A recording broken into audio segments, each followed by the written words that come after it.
A maioria dos especialistas, quando falam sobre o dialeto caipira, esquece de examinar a história do centro-sul brasileiro e também do lado espanhol. A chance desse dialeto ter sofrido influência do espanhol, e depois no siciliano, é gigantesca. Houve um tempo em que o Paraná não fazia parte do Brasil. No período imediatamente posterior ao descobrimento oficial das Américas, as terras hoje paranaenses pertenciam por direito à coroa espanhola e compunham a província de Guairá. Em uma matéria da TV Globo do Paraná, RTC, a história do Paraná espanhol é contada com detalhes. Bom dia! Você sabia que grandes cidades do nosso estado e quase todo o território paranaense já foram espanhóis? O Meu Paraná de hoje faz uma viagem àquele tempo, anterior à colonização portuguesa, para contar um passado que mal aparece nos livros de história. Como espanhóis e portugueses estavam empenhados nas grandes navegações com o mesmo objetivo e a chance de descobrir lugares para novas colônias era provável, os dois reis de Portugal e da Espanha decidiram fazer um acordo, dividir através de uma linha imaginária o espaço ao sul do Caribe, as terras que eles ainda nem sabiam se existiam. Foi assim que, 6 anos antes da descoberta do Brasil, o Tratado de Tordesilhas dividiu o Paraná mais ou menos neste ponto da Serra do Mar. Os espanhóis levaram vantagem, o litoral virou português, todo o resto ficou para a Espanha. Enquanto as caravelas de Pedro Álvares Cabral viajavam em direção a Porto Seguro, na Bahia, os espanhóis rumavam ainda mais para o sul, entravam pelo Rio da Prata, na Argentina. 3 décadas depois da assinatura do Tratado de Tordesilhas, Portugal e Espanha já dividiam seus territórios em fatias. Do lado português surgiam as capitanias hereditárias, do espanhol, os adelantados. A região onde está hoje o Paraná pertencia à província del Guairá, que logo ganhou as primeiras vilas. As vilas espanholas, elas foram estabelecidas justamente com o objetivo de ocupar o território que, por força do Tratado de Tordesilhas, pertencia à Espanha.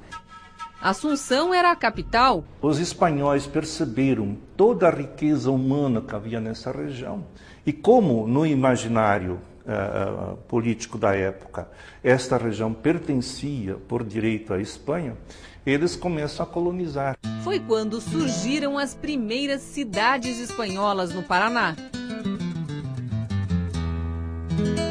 Fundaram Vila Rica do Espírito Santo em 1570, às margens do rio Piquiri, que atualmente está em Nova Cantu. Em 1588-89, teve uma grande peste na região, então a necessidade da transferência da cidade para Foz do Corumbataí, no Ivaí. Na estreita faixa portuguesa do Paraná surgia Paranaguá, mas os historiadores descobriram que essa primeira vila portuguesa em território paranaense levou quase 200 anos para atingir o tamanho da maior cidade espanhola da América do Sul naquela época, justamente uma cidade paranaense. Os colonizadores que se estabeleceram no litoral não demoraram a subir a Serra do Mar e começar a exploração do primeiro Planalto Paranaense, onde fica Curitiba, já invadindo terras espanholas.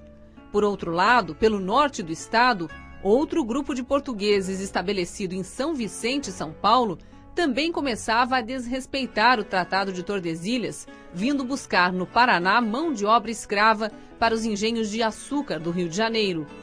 O avanço dos portugueses de leste para oeste se faz em busca desta mão de obra indígena. Ao longo de pouco mais de uma década, entre 1610 e 1622-23, o território paranaense, que no século anterior tinha ganhado 4 cidades, viu surgir 15 missões jesuíticas.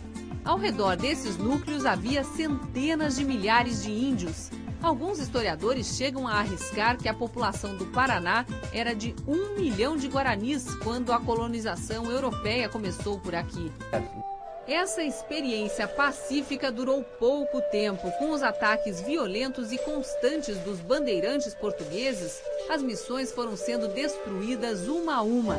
E a história dos índios e dos espanhóis no Paraná ficou encoberta pela nova colonização décadas depois. Dizem que a história é contada sempre do ponto de vista dos vencedores. No caso do Paraná, episódios importantes da época em que as terras eram ocupadas pelos espanhóis foram encobertos pelas conquistas dos colonizadores portugueses.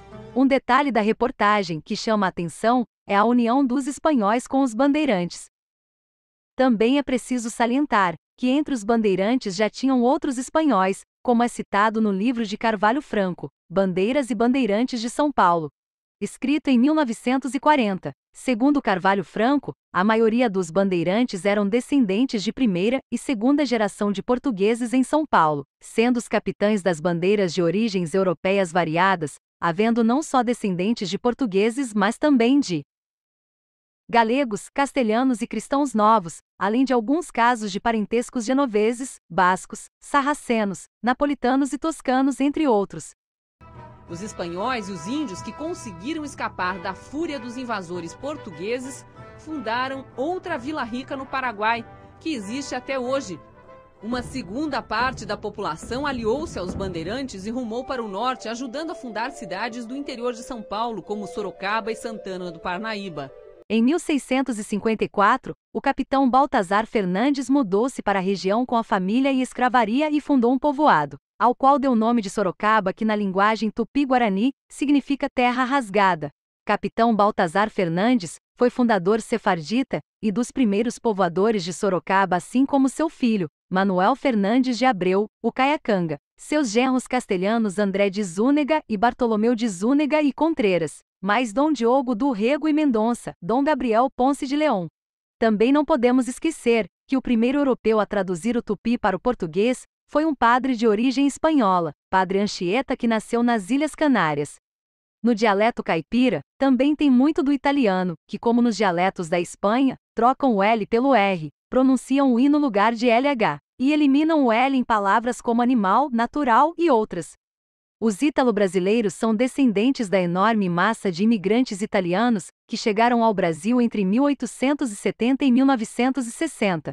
A diáspora italiana é considerada o maior movimento migratório não forçado da história. Em Piracicaba, interior paulista, a maioria da população tem ascendência europeia e constitui em porcentagem a maior cidade com ítalos brasileiros do país. Io è chi dorimpaliemmo, la Sicilia occidentale, che è assai diversa, che sarà importante.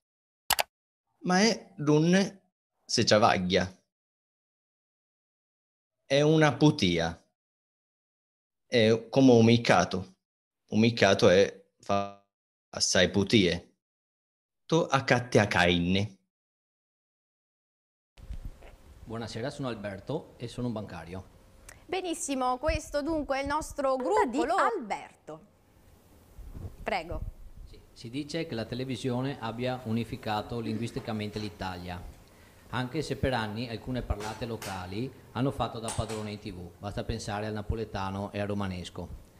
Mi sembra di ravvisare in questo una certa discriminazione. E se sì, perché alcune sono state maggiormente representate e altre meno? Hola, bienvenidos a clases de cómo hablar euskera sin tener ni puñetera idea de hablar euskera. Dentro vídeo. Primera lección. Para hablar euskera lo primero que tienes que hacer es coger una palabra aleatoria, la que sea, por ejemplo, palmera. Cogemos la palabra palmera y lo que hay que hacer es basquizarla, ¿no?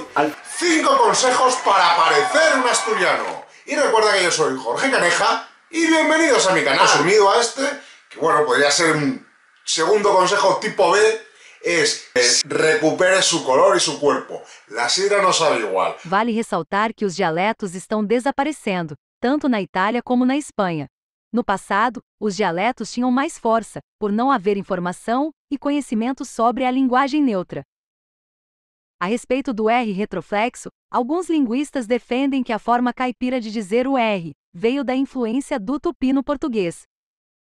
A língua dos índios tupinambá teria sido a influência mais óbvia, pois muitos bandeirantes falavam a língua geral, uma mistura de português e tupi. A hipótese, porém, é descartada por Almeida. Abre aspas, não há registro no tupi dessa pronúncia. Ela só existiu em uma outra língua indígena, pouco conhecida, o macro-G. Fecha aspas. Manuel Mourivaldo Almeida, um dos coordenadores do projeto Caipira, espécie de força-tarefa da Faculdade de Filosofia, Letras e Ciências Humanas da Universidade de São Paulo, FFLCH-USP. Afirmar que o R caipira surgiu devido a uma deficiência do falante da língua tupi em pronunciar a letra. Não passa de um tipo de preconceito com o povo indígena, pois o povo tupi vivia em toda a costa do Brasil e não no interior de São Paulo. A pronúncia do R retroflexo é encontrada em vários países de língua castelhana e também nos dialetos da Itália. Ok, hoy les traemos la segunda parte de Así Hablamos los Paraguayos. Y si querés ver la primera parte, podés buscar en el canal. Saber cuando alguien te va a necesitar y al final se va a devolver y va a buscarte y te va a pedir un favor o va a necesitar ayuda de ti. Ok, esta es otra...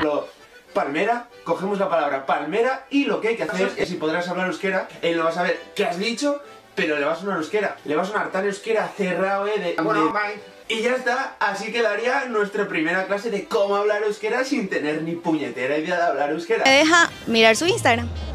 ¿Sí?